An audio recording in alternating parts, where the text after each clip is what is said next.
रजत दलाल एक ऐसा नाम जो हर वक्त विवादों में घिरा रहता है और दोस्तों ज़्यादातर लोग इन्हें सिर्फ इनके कंट्रोवर्सीज के लिए ही जानते हैं। इन्होंने जो आज तक इंडिया के लेवल पर अचीव किया है, एशिया लेवल पर अचीव किया है, लोगों को इसके बारे में तनिक भी खबर नहीं है। और इन्होंने सिर्फ खेला नहीं है बल्कि इंडिया का नाम पूरी दुनिया में रोशन किया है, लेकिन आप तो इसके बारे में जानते ही नहीं होंगे।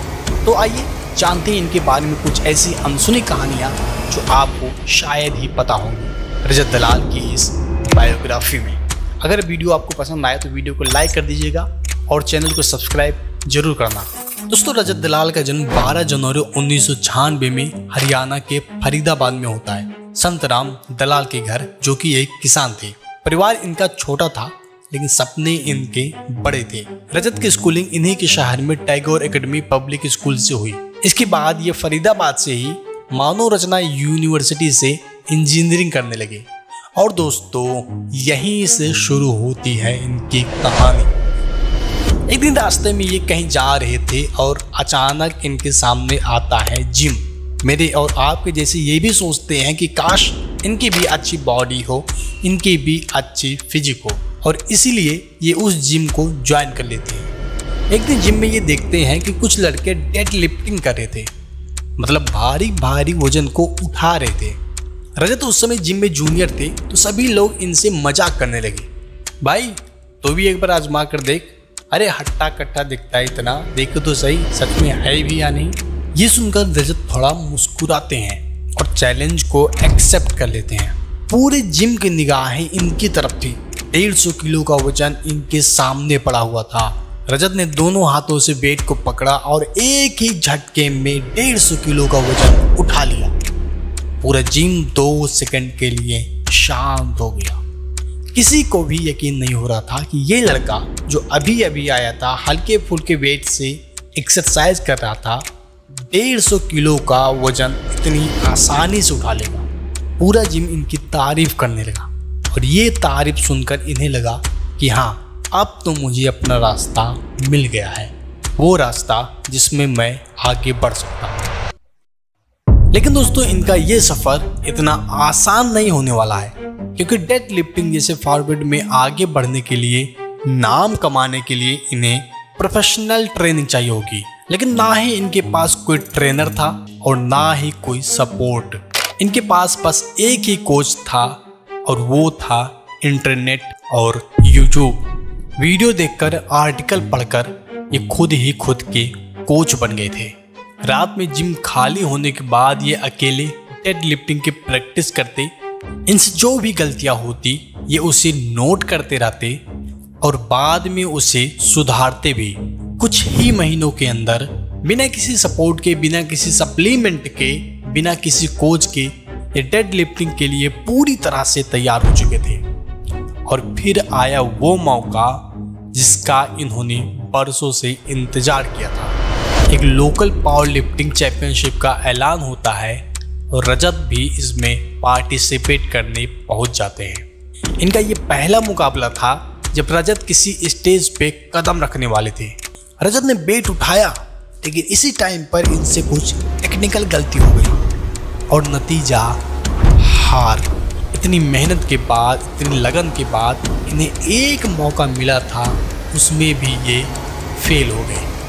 क्या मैं इतना कमज़ोर हूँ? और दोस्तों एक टाइम बाद यही सवाल रजत के लिए जवाब बन गया। अगले दिन ये फिर से तैयार होते हैं और पूरी जी जान लगाकर प्रैक्टिस करनी शुरू कर देते हैं। कुछ महीनों बाद रजत एक बार फिर से तैयार थे अपनी प्रतिभा को सबके सामने दिखाने के लिए। और इसी टाइम पर एक स्टेट लेवल प्रतियोगिता की घोषणा होती है। इस बार इनका सिर्फ शरीर मजबूत नहीं था, इनका माइंडसेट भी मजबूत था। इनके अंदर वो कॉन्फिडेंस था कि अब ये पहाड़ भी उठा सकते हैं।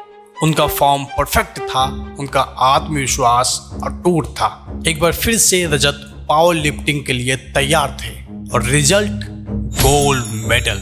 ये इनकी पहली बड़ी जीत थी। उनकी मेहनत आखिरकार रंग लाई। स्टेट लेवल पर ये गोल्ड मेडलिस्ट बन गए थे। दोस्तों रजत इतने से शांत बैठने वाले नहीं थे। अब वो सिर्फ खुद के लिए नहीं बल्कि भारत के लिए खेलना चाहते थे। लेकिन नेशनल लेवल पे खेलना इतना आसान नहीं था। वहाँ कंपटीशन 2 गुना नहीं बल्कि 10 गुना ज्यादा था। जहाँ हर लिफ्टर के पास स्पॉन्सर थे, प्रोफेशनल कोच थे, वहीं रजत अब भी जमीनी तरीके से ट्रेनिंग किया करते थे। साल था 2022। रजत ने अपने पहले नेशनल पावर लिफ्टिंग चैंपियनशिप में कदम रखा। इस चैंपियनशिप में उन्होंने अपनी मेहनत का लोहा मनवा दिया और रिजल्ट में ये लेकर आए थे गोल्ड मेडल। पूरा देश अब रजत दलाल के नाम को जान चुका था। वो अब सिर्फ एक नाम नहीं है बल्कि इंडिया लेवल का पावर लिफ्टर बन चुका था।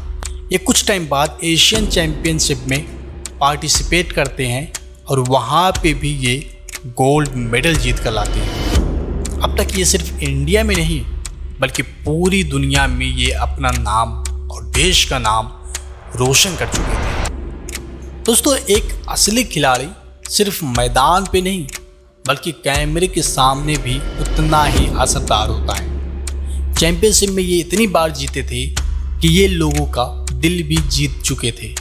इंस्टाग्राम पे इनका एक अकाउंट था जहाँ पे इनके चाहने वाले इनसे हमेशा कहा करते थे कि भाई तुम्हें यूट्यूब पे भी जाना चाहिए। और अपने फॉलोअर्स के कहने पर, अपने चाहने वालों के कहने पर ये यूट्यूब पे आते हैं और वहाँ पे ये पावर लिफ्टिंग सिखाने लगते हैं। ऐसी पावर लिफ्टिंग जो बिना किसी कोच के, बिना किसी ट्रेनर के, बिना किसी ज़्यादा खर्च के की जा सकती थी। दोस्तों आपको बता दूं कि इन्होंने बहुत सारे लोगों को पर्सनल ट्रेनिंग भी दी है। यूट्यूब पे इनकी वीडियो बहुत ही ज़्यादा पसंद की जाती है फिटनेस के चाहने वालों के द्वारा। आज के टाइम में इनके चैनल पे 4.5 लाख से भी ज़्यादा सब्सक्राइबर्स हैं। लेकिन दोस्तों जहाँ रोशनी होती है वहाँ साया भी होता ही है। सफल होने के बाद ये लगातार कंट्रोवर्सीज में फंसते चले गए। इतनी कंट्रोवर्सीज जो इन्हें लगातार डिफेम कर रही थी। नवंबर 2023 इनकी पहली कंट्रोवर्सी। दोस्तों इनके घर से, इनकी गली से होते हुए कुछ लोग जा रहे थे जो भगवा कपड़े पहनकर, साधु का वेश बनाकर ये गली गली में घूम रहे थे। रजत को इन पे शक होता है तो ये उन्हें रुकवा लेते हैं और उनका आधार कार्ड और उनका नाम वगैरह पूछने लगते हैं। ये लोग रजत को अपना आधार दिखाते हैं और बताते हैं कि हम लोग हिंदू ही हैं।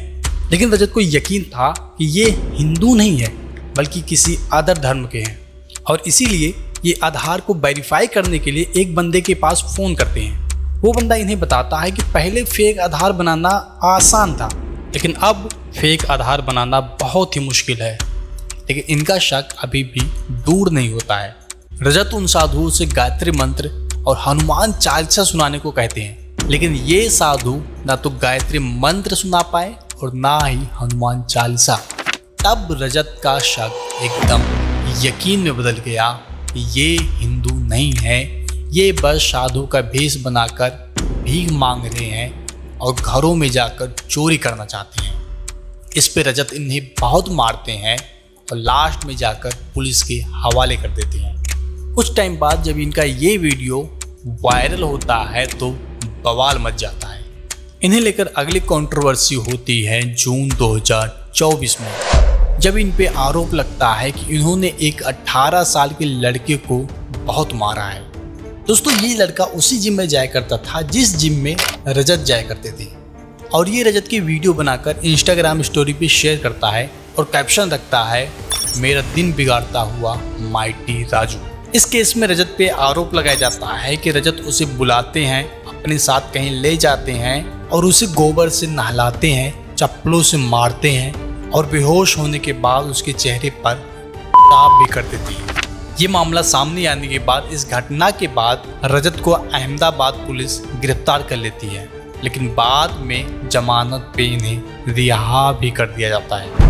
ऐसे दोस्तों एक दो नहीं बल्कि अनगिनत कंट्रोवर्सीज इनको लेकर हो चुकी है। जैसे कैरी मिनाटी के साथ भी इनकी एक कंट्रोवर्सी हो चुकी है। विवाद तो दोस्तों इन्हें लेकर बहुत सारे हुए लेकिन रजत कभी टूटे नहीं, कभी झुके नहीं किसी के भी आगे। इसके बाद दोस्तों इन्हें मिलता है वो मौका, वो प्लेटफॉर्म जब ये अपने आप को दुनिया के सामने रख सकते थे, और वो प्लेटफॉर्म था बिग बॉस का।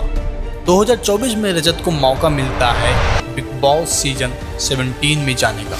इस शो में रजत ने अपना एक ऐसा रूप दिखाया जिससे दुनिया अनजान थी। रजत की हर एक बात, हर एक लाइन वायरल जाने लगी। इस शो के जरिए उन्होंने अपने आप को एक बहुत ही अलग तरीके से पेश किया, एक बहुत ही समझदार और एक बहुत ही सुलझे आदमी की तरह।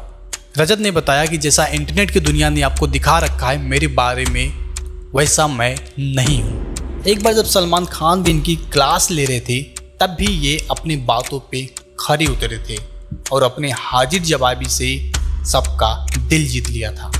बिग बॉस में जाने के बाद यूट्यूब के बहुत सारे क्रिएटर्स इनके सपोर्ट में आ रहे थे। एल्विश यादव उनमें से एक थे। एक टाइम पे तो सबको ये लगने लगा था कि रजत ही इस शो के विनर बनेंगे, लेकिन दोस्तों शायद किस्मत को कुछ और ही मंजूर था। वो बंदा जो किसी भी नॉमिनेशन में आसानी से बच जाता था, वो थर्ड रनर अप बनकर इस शो से बाहर निकल जाता है। ये शायद बहुत ही ज़्यादा चौंकाने वाली बात थी। और जब करण इस शो को जीतते हैं तो सबको यकीन हो गया कि ये शो पहले से ही फिक्स था। बहरहाल दोस्तों, बिग बॉस ने इन्हें सिर्फ पहचान नहीं दी, बल्कि बॉलीवुड और OTT के दुनिया के दरवाजे इनके लिए खुल गए थे। जो नाम कभी कंट्रोवर्सीज से घिरा रहता था, आज वो फैन से घिरा रहता है। इस शो ने उन्हें सिर्फ फेम नहीं दिलाया, बल्कि अपने आप को साबित करने का मौका भी दिलाया। चलिए दोस्तों, जो भी हो, अच्छा हो बुरा हो, आप फैसला कीजिए, क्या ये सही है या गलत है। आशा करता हूँ आपको ये वीडियो पसंद आई होगी। अगर पसंद आई हो तो वीडियो को लाइक कर दीजिए और चैनल को सब्सक्राइब करना बिल्कुल मत भूलना। मिलते हैं एक नई वीडियो में एक नई कहानी के साथ, एक नए क्रिएटर के साथ।